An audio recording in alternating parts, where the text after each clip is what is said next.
Okay, good afternoon, everybody. My name is Mark Siegel. I'm a lead engineer at Amazon Glacier, and today I'm going to be talking to you about archiving in the cloud. Now, the structure of this talk is going to be divided into different sections. I'm going to spend about 10 to 15 minutes kind of going over the core concepts of the service, establishing a common background. But then a significant chunk of this talk is going to go into some nitty-gritty technical details. What I want to talk to you about today is how to build an archival application using Glacier in order to ensure your lowest cost, ensuring you're preserving security, durability, and ease of use. So what do we mean when we're talking about the space of archival data or cold data? Well, most of the time when we're developing software, thinking about our applications, we're thinking about warm data.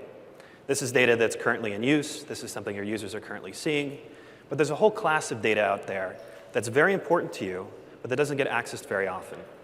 So I've drawn some examples on the board here. You can think of your application logs, snapshots of your database, research data, healthcare records, anything you need to preserve or maintain for financial reasons or for regulatory reasons. Now the question is, what are you going to do with this data? There's a good chance that all of you, or most of you, are overpaying to manage and store this data. So knowing that, Amazon created Glacier as a low-cost storage alternative for your cold data. Now I want to talk about your data in terms of this iceberg analogy.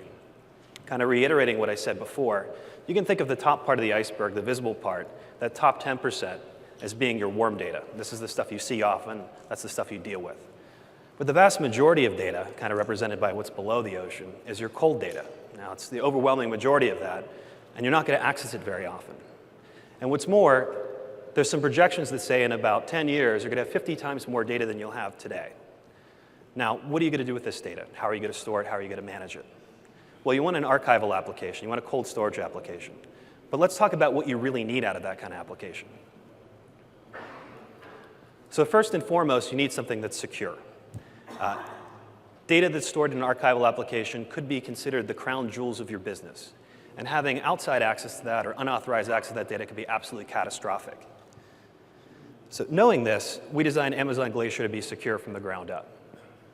First, we encrypt all your data at rest by default. Second, data in Glacier is immutable.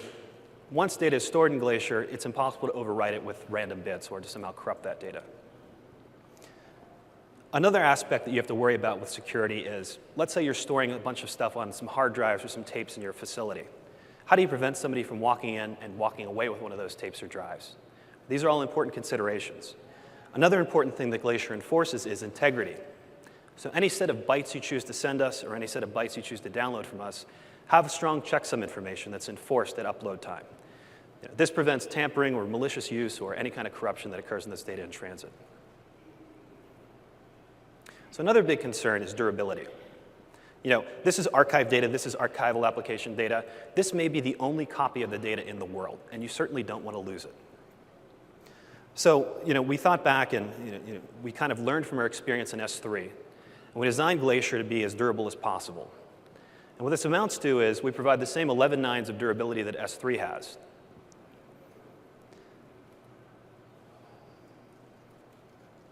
Now, we talked about the non-negotiables. We talked about security. We talked about durability. Those are two things you absolutely need in an archival application. But one thing that's really important is for it to be cost-effective. So we stepped back and we said, OK, what kind of application we have to build here? What are the core requirements? We didn't set out to build another S3 that was cheaper. S3 is storage for the internet. What it allows you to do is embed resources in web pages or provide public access to objects with millisecond level access times and support thousands or tens of thousands of TPS per object. That's not really a core requirement of a cold storage or an archival application. So we stepped back and we said, what's the minimal or what's the core set of features we need to build to make Glacier as cost effective as possible? And as a result, the base cost of storage, the cost to store your bytes in Glacier, can be as low as 1 cent per gigabyte per month.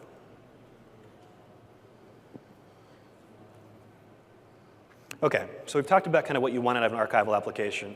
Let's talk about what it would look like if you had to build one.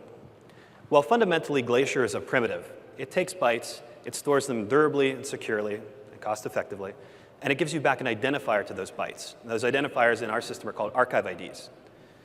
Now, any other kind of rich functionality you need to build in your archival application will have to be kind of in that white box over there. So let's talk about some things you might want to put in that box. One of the first things you may need, or you definitely will need, is a discovery or collection process. Now, this process is responsible for identifying things that you want to put in Glacier. So for example, you may want to put your application logs in here, your database snapshots, your media files, et cetera. This may be discovering new files to archive, or it might be processing deltas and figuring out what has changed. Now, this component is also a great place to do any kind of data transformation you may want to do. Types of data transformation you may be interested in are aggregation or compression, and we'll talk more about those a little later in the talk. Another component you really need to think about when you're building an archival application is an index. Now, I want to take a step back here and talk about S3 again. Really, if you look at S3, you can break it down, and it's offering two different things. It's offering basic storage with very, very fast access times, but it's also giving you a basic index. So what's the index like in S3? Well, the key is a named object of your choosing, along with your bucket name, and the value is your bytes. Now, that's a very simple index. And we've talked to people that are using S3 for archival applications. And we said, do you use this index, or how do you guys index your data? And it turned out the vast majority of them were not using that directly. They had built their own index and metadata system to provide greater flexibility and functionality than what S3 gives them by default. Imagine the kind of stuff you'd store in your index. So you want to store a mapping, let's say, from archive IDs back to original files. You may want to store information such as when the file was created, who owns the file, what cost center it belongs to. Or for media applications, you may be storing information such as track length, title, regional encoding, et cetera. Really, the functionality of the index is up to you. So rather than incur the cost of building a one-size-fits-all index, we kind of leave it up to you to decide what you want in there and what you don't. Now, your options for how you build this index are varied. And I have a couple of suggestions up here. So Amazon DynamoDB is a nice natural fit. Or you can use the various RDS offerings such as MySQL, Oracle, Microsoft SQL, or you could do something even simpler using a Berkeley database, a local database, a file system, et cetera. It's really up to you. Now I want to touch briefly on S3 Glacier integration. This was a feature that was launched recently that allows you to put your objects in S3 into Glacier. And the way you do this is through lifecycle policies. You're able to set a policy on a bucket to say that files of greater than this certain age will then be placed into Glacier. And this is a good use case for a lot of people. It combines the ease of use with S3 with the cost-effective pricing of Glacier. But I'm going to be talking more about how to talk to Glacier directly in this talk, how you'd interact with it. So I'm going to review some core concepts here. So let's talk about archives. For those of you that are not familiar with it, archives are the fundamental unit of storage in Glacier. Now, these can be anywhere between 1 byte to 40 terabytes in size. And there doesn't have to be a one-to-one mapping between the files that you choose to store and the archives in the system. For example, you may choose to aggregate a bunch of files together in a zip file before aggregating them, or before uploading them. It might be a disk image. It's up to you. There need not be a one-to-one mapping, and I'll talk about why it's more cost-effective if you do aggregation later. An example archive ID, by the way, is a bit truncated there, but it's a base64 encoded ID. It's not superhuman readable. So what we did to improve the situation there was we allow you at time of upload to specify a human-readable archive ID, a human-readable archive description. It essentially tags your data with some text of your choosing. So another major concept in Glacier is the concept of vaults. Now, we were talking earlier about the need to build an indexing system. What vaults are, it's a way to organize your archives in the system. And you may ask yourself, why do I need to have vaults if I'm building an indexing system in addition to everything else? The answer is vaults provide a natural human grouping, but they also provide a natural ability to specify security policies. So say, for example, you want to have a bunch of archive IDs, and you want them only to be accessible by a certain set of users. Let's say you have your quarterly statements, and you only want Alice and Bob to be able to access those archives. They're not allowed to delete them either. Using identity and access management console or API, you can attach a policy to those users saying they're only allowed to perform these actions. So vaults become a natural kind of grouping mechanism. So at the bottom here, I have an ARN for the vault. And for those of you that aren't super familiar with ARNs, it's a global unique identifier that specifies where this resource is and kind of describes it. So you can see that this ARN talks about an object in Glacier in the US East 1 region for an account ID 012345, example account ID. And it's talking about a vault named example vault. We'll put this together in a second. So we've reviewed some concepts. Let's talk about actually how to get data into Glacier. Let's take an example use case where you have a bunch of films. And you have films of different encodings from different regions or different formats of screens. And you want to archive them all because you don't need to use them all at one time. So the first thing you need to do is create a vault. And we're going to call it films. Now, this step's optional, but I want to talk about why you want to do this. We're going to be creating an application to archive our files. And I'm recommending associating an IAM policy with this user. Basically, the user is who your archive application is acting as. Now, this IAM policy here says that this archive application user is only allowed to upload vaults or upload archives to the vault specified. Now, why would you want to do this? Well, first of all your data at Glacier is not publicly accessible by default. Nobody's going to come in and see your data if you don't do this. However, by locking down our application and saying it can only upload archives, we prevent accidental code bugs or other issues from deleting data or doing anything else malicious. It also makes managing this archive application by revoking its access much easier. Just a general security best practice. OK, so after we've created a vault and attached a policy to the user, now we're ready to upload our archives. Now, using basic HTTP or HTTPS REST requests, you can upload a stream of bytes to Glacier. And whenever the HTTP response code comes back, you'll have an archive ID.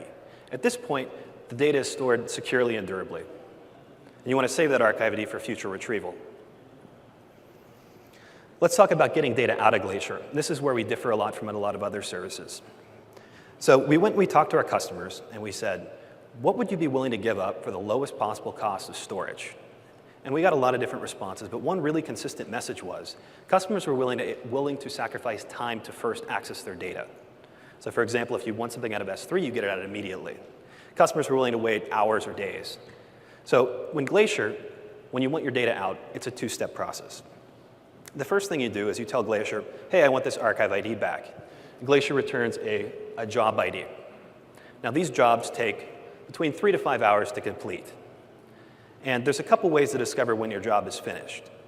The first way is to actually call the service directly and say, get me the status of this job. And it returns a JSON blob that contains information about the job, along with a status field that will tell you if it's complete or not. Another way is to use notifications. In our case, we use Amazon Simple Notification Service to publish a message to an endpoint of your choosing to let you know when your job is finished. Now, between these two options, we recommend using notifications over polling for a couple of different reasons. One is polling is a little bit resource intensive on your side. You're going to be consuming CPU cycles, bandwidth, you're going to be making calls to the service, and it's often difficult to choose a correct polling interval. OK, so let's say we have our job, it's completed, we know it's done. Now it's time to actually get our bytes.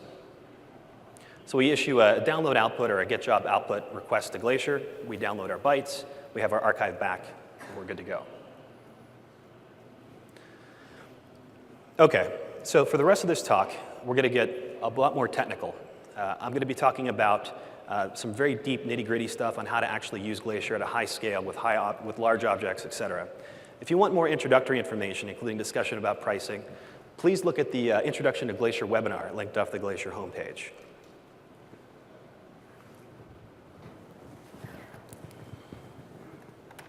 Sorry, quick water break.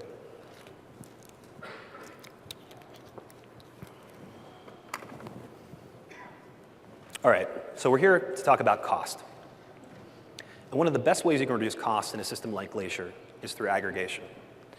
So what do I mean by this? Well, when you build a storage system, every object you store incurs a certain amount of metadata to store itself. For example, in Glacier's case, every object you store incurs a 32 kilobyte overhead. Now, what do we use in that? Well, that stores information such as your archive description, extra information used for durability and for replication purposes. And if you're uploading archives and they're a meg, 10 megs, this overhead of 32 kilobytes is not really a factor in your total cost. But consider the case where you're uploading archives of size 1K. Now, your overhead for this metadata is 95% of your storage cost. And we all have small objects we have to deal with from time to time. So one easy solution to this is aggregation. And aggregation saves you costs in two ways. First, it amortizes the cost of the metadata over many, many small objects. And secondly, when you aggregate your objects together before uploading them, you'll end up performing less requests against the service, and you'll end up paying for less requests against the service. So we decided we wanted to do aggregation. Now, the question is, what kind of format do we want to use? There's a lot of options, and the choices are up to you, but there's some pitfalls and considerations to be aware of. We launched a feature not too long ago that allows you to retrieve a range of an archive, and you only have to pay for retrieving that range. So let's say, for example, you've aggregated lots of these 1K objects together, and you only want a single archive out of that, a single file out of that big aggregate archive.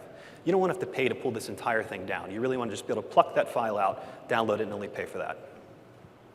You want an aggregation format that supports that makes that easy for you. So let's look at a common format like tar. Now, tar essentially concatenates files together, and it's theoretically possible to pluck a file out of a tarball and only pay for that. However, one of the common operations you do on top of tar files is compression. And compression is going to change the offsets in that tar file in unpredictable ways. And what's more, it's difficult to read into the middle of a compression stream. Now, taking that into account, there are some archive formats out there that support compression, aggregation, and random file access. And two that I've outlined there are zip and 7-zip. Now, these will support the ability for you to pluck an archive out of the middle, as well as supporting data integrity checks. They also have an added benefit in that each one of these zip files or 7-zip files has a central directory, either at the beginning or the end, that describes kind of what the contents of that file is. Let's go into a little bit more detail.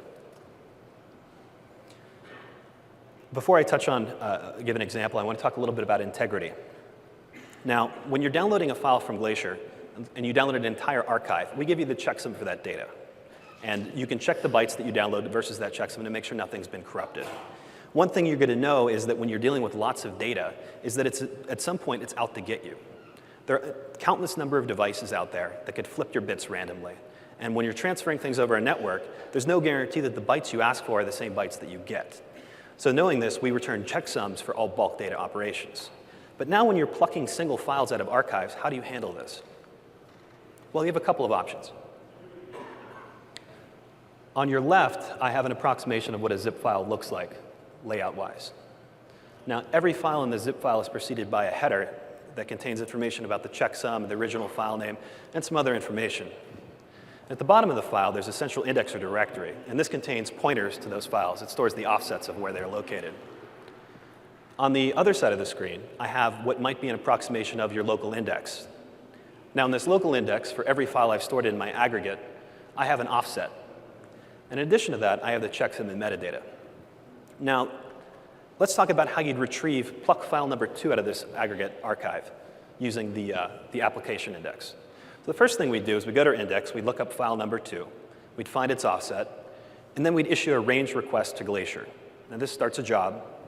After 3 to 5 hours, this job would finish. We would download our bytes. We would verify our bytes against the checksum stored in our index, and then once the verification is complete, we've successfully restored the file. Now, let's talk about it from an example where you don't have this stored in your index. How would you go about doing this? Well, it's a little more complicated. You'd have to do 2 jobs. The first job would be to retrieve the central index and directory at the end of the file.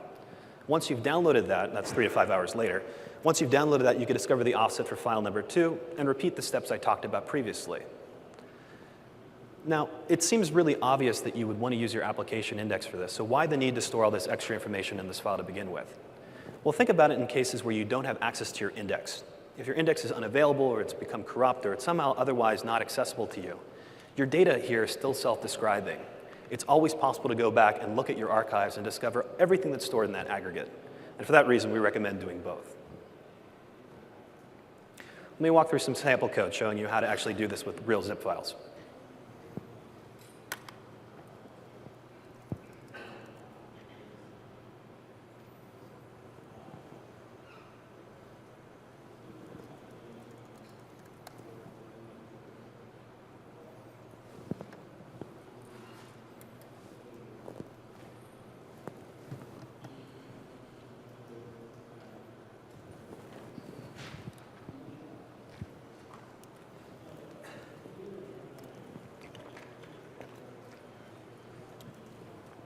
OK, a couple disclaimers about the code samples I'm going to show you guys.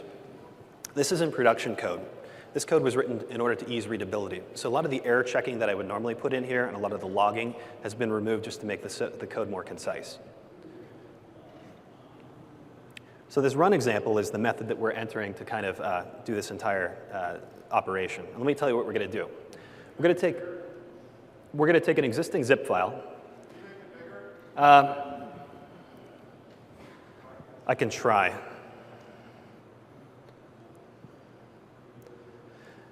I can't easily make it bigger, but this code samples will come out after the presentation. So here's what we're going to do. We're going to take an existing zip file. We're going to look at the essential directory in that zip file. We're going to look at all the files stored in there. This is a common case if you have an aggregate. We're going to build an index that we're going to store, and we're going to upload that zip file to Glacier. The next thing we're going to do is we're going to find a single file out of that zip file that we want out, and we're going to construct a range request to Glacier to pull that file out, download the bytes, verify the checksum information, and successfully basically restore the file. So let's walk through what this looks like. So first we call a setup method, and this doesn't do anything particularly interesting. It's initializing credentials and setting the appropriate endpoint. Now let's talk a little bit about the index we're going to build here. I'm using an in-memory index. Now obviously this is incredibly undurable, but it's very readable, so we're going to just talk about it in context of this. So what does an index entry look like in our context? Well, the kind of information you want to store in your index includes stuff like the CRC of the file, which is the checksum that the zip files contain, the offset of that file within the zip file, the compressed size. Now you need to store this because you need to know how many bytes you're actually going to retrieve, and the original size. This tells you how much expansion you have to do before you're finished. So the first thing we do is we build this index using the zip file.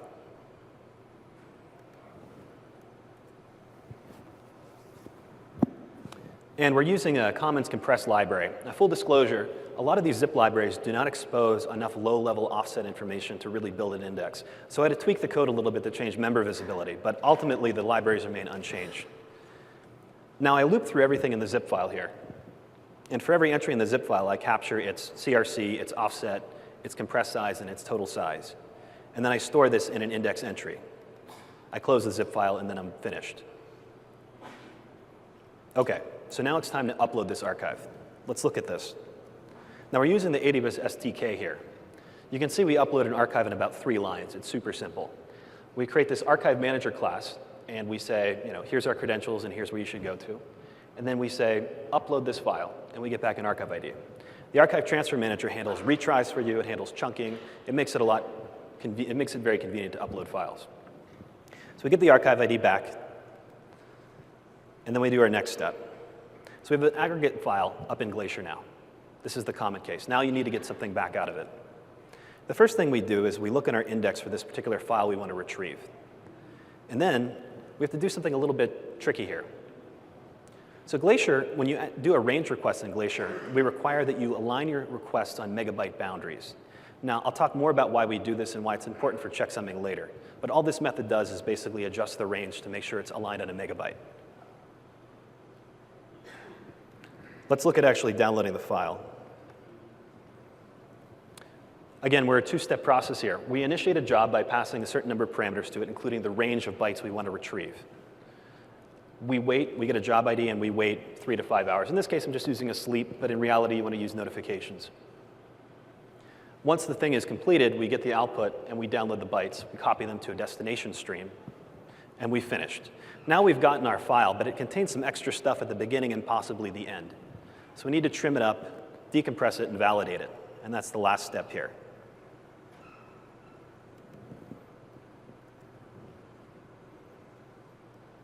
So the first thing we do is skip past any kind of extra data we had to download in order to get past this megabyte boundary. The next thing we have to do is, remember I had the zip file up on the board, up on the presentation? There's this extra header before our data file begins. So we just need to skip past that. I'm not going to go through the details of that method. The next thing we do is we create an inflator input stream. Now this is just standard Java SDK stuff, and we create a new CRC object. Now, as we're reading the bytes out of this decompressed file, we're going to be computing the CRC as we go. And at the end, we're going to compare that against the CRC we stored in our index to make sure we retrieved all the bytes correctly. So in this loop, all I do is read out of the inflator stream. I write them to the destination and update the CRC. And at the very end, I return the computed CRC. The last part of this is, so once we've gotten that CRC back, the last part of this is we just do a comparison.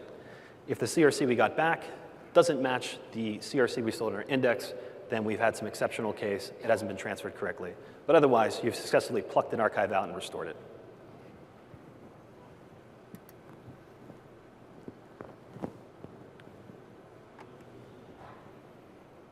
Okay, I want to talk about one more concept here, and that's vault inventories. Think about durability again. Glacier's storing all of your data with 11 nines of durability. But what about this index that you might be using?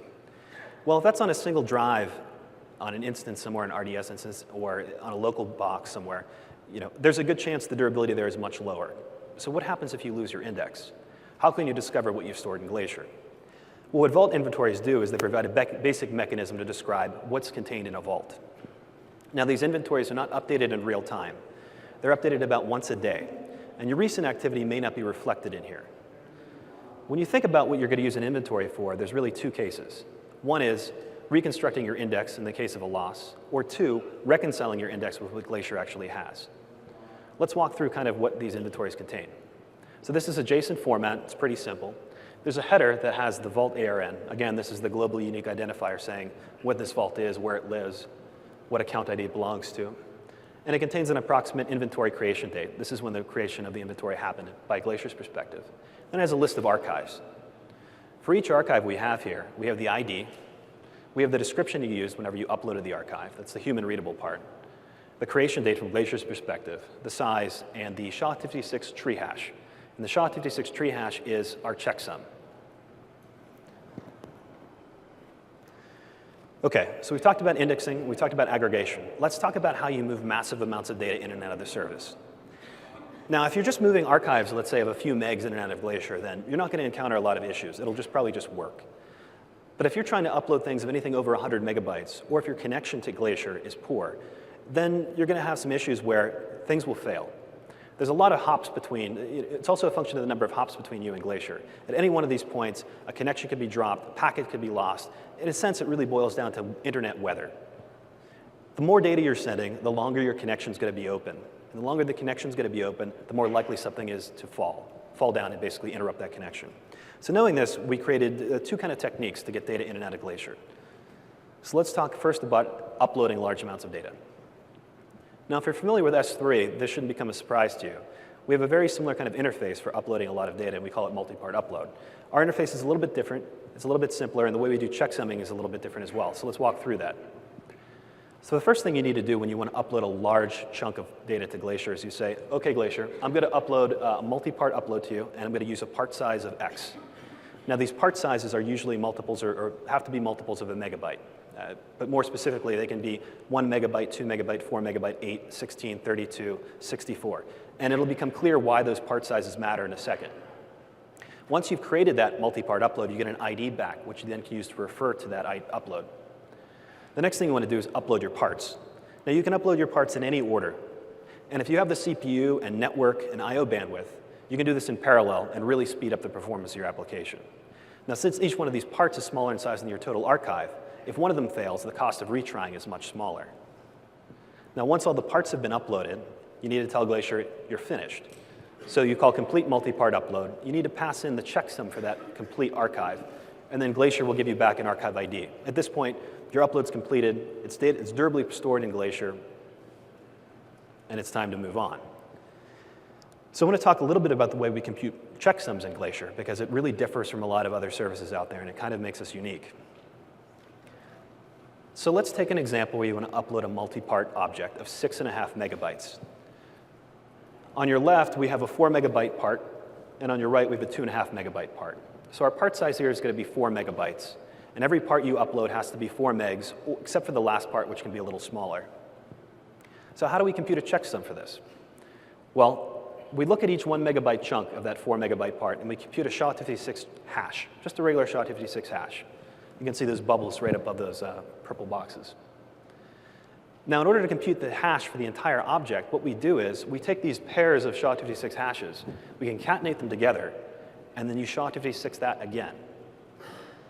You keep bubbling that up the tree until you reach a root node, until you can't combine these anymore. Now, that's the checksum of that entire part, and that's kind of labeled part 1 SHA-56 tree hash. You upload that to Glacier, you specify the checksum, and Glacier will check to make sure the data uploads matches the checksum. Right? You have transmission integrity at this point. The next thing you need to do is upload part number 2. Again, you specify the checksum you compute, represented by that part 256 tree hash bubble, and Glacier says OK. Again, transmission integrity. Now we need to reassemble that archive. We need really integrity of the entire archive to be verified. So when we call complete, we specify that root hash at the very top of the tree. What Glacier will do is it'll verify all the bytes have been retrieved successfully, and it'll verify that your archive has been reconstructed, has been ordered together properly, that nothing is missing, and that your data is persistently stored. Now, we have a couple options for computing that root hash. One is we could read our entire archive again and compute this whole tree all over again. The other option is, if we kept track of the part hashes, all we need to do is concatenate those part hashes, run a SHA-256 algorithm over that tiny string, and then use that as the specified complete multi-part upload parameter for Glacier.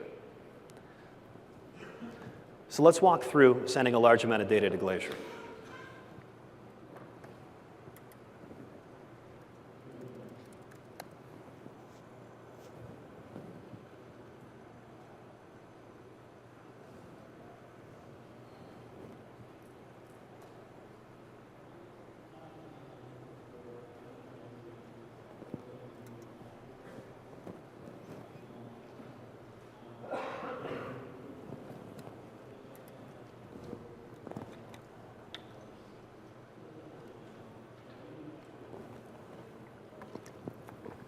OK, here's the method we're interested in.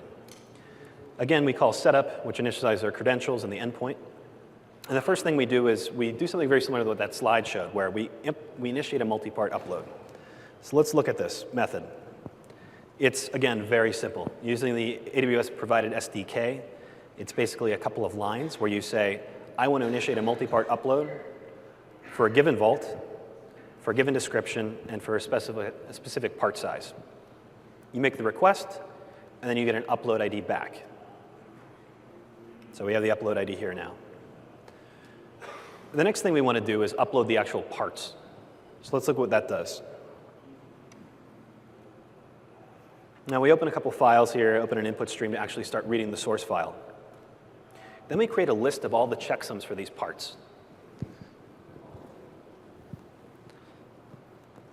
Now we create a buffer for each part and read each part size in from the file itself. We have to calculate the checksum for this part before we send it to Glacier. So we use a provided utility, a tree hash generator, to calculate a checksum for that part buffer. And we have to convert this to binary for reasons that will become clear in a second. Now, the way you specify how these parts are being rearranged in Glacier is a little bit different than it is in S3. In S3, parts have a numbering, and they just concatenate the numbers. They concatenate the parts together based on the numbering, the ordering that's provided there. With Glacier, you say specifically, this part falls between the range 4 megabytes and 8 megabytes, or between 1 megabytes and 2 megabytes. And what Glacier does when you complete your upload is make sure there's no holes or gaps in that.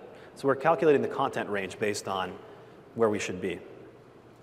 Now we make an upload multi-part request using all the parameters we just previously calculated. We call it, and then we advance our pointer. Now at the end, we have a list of all these checksums, and we want to compute the root hash for this entire thing. So at the end, we use a utility method provided by the SDK to calculate the tree hash for all these part checksums, and we get the final checksum for the archive.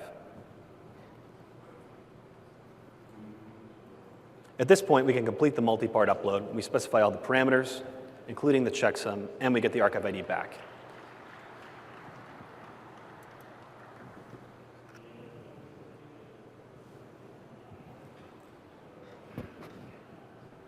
So we talked about uploading large amounts of data to Glacier. We talked about checksumming. Let's talk about how to get large amounts of data out of Glacier.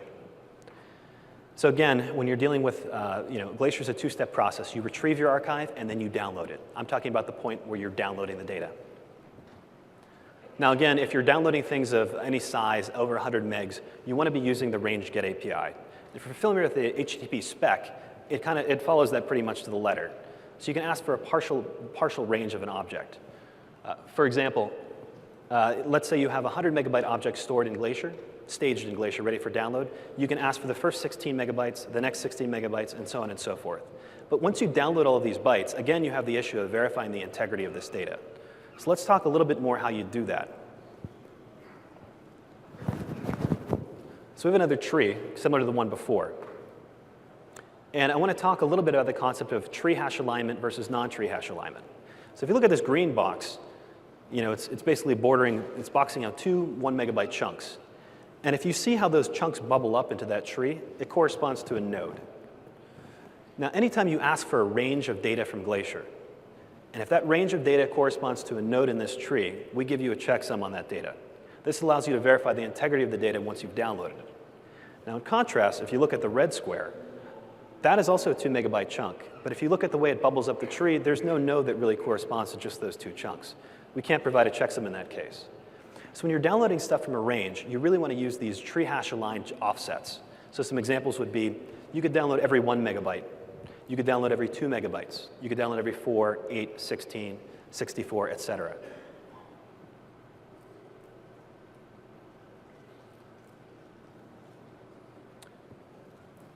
I want to talk about one more use case here. We talked about using range retrievals to pluck a single file out of an archive. There's another interesting use case here where it can save you a lot of money. Let's say you want to restore a very large archive. Now, the way Glacier pricing works is that you're priced based on the bandwidth used for that archive retrieval. Now, that archive retrieval bandwidth is calculated by taking the size of the archive and divided by 4. Let's do a specific example here. Let's say you have a 1.2 gigabyte archive, and you want to retrieve this with a single 4-hour job. Now, the way Glacier computes the price, it'll be charging you basically for a 300 megabyte per hour peak retrieval fee. If instead you don't need your data back right away, let's say you can wait 25 hours or so to get your data back, what you can do is you can use 5 consecutive jobs to download 256 megabytes each. How that would work would, you would say, Glacier, please retrieve the first 256 megabytes of this archive. Once that job is completed, you're able to download the output and store it. Then you initiate the next job, and so on and so forth. Now, this reduces your peak retrieval fee from 300 megabytes per hour all the way down to 64 megabytes per hour. And you'll notice that the number we've chosen here, 256 megabytes, is one of those sizes that corresponds to tree hash alignment. It's one of those multiples of megabytes that works. If you do this correctly, well, depending on your use case, you can retrieve your data from Glacier and stay completely within your free retrieval tier if you're willing to spend enough time to retrieve your data. So this wraps up most of the technical content of this talk. I want to give you a couple pointers to where to go next. First, the AWS Glacier homepage is a great landing place for everything related to this. There we have a lot of discussion on pricing. We have a pricing calculator. We have pointers to a bunch of other resources, including the official documentation, where to get the SDK, et cetera. One of the really great resources, though, is the AWS developer forums. So this is other developers using Glacier, along with a bunch of Amazon engineers, and they can answer really deep technical questions and help you debug stuff. And we monitor these forums regularly and look for customer requests and features, and it's a great way to interact with us. I'll find a way to distribute the source code that I showed you earlier today for example purposes, and I'm going to be heading to the AWS booth right after this talk. So I really want to thank you guys for coming and watching this presentation about Glacier. You all know that Amazon is a very metrics and data-driven company, so I'm encouraging you to please fill out your evaluation feedback for me, and thanks once again. Appreciate it.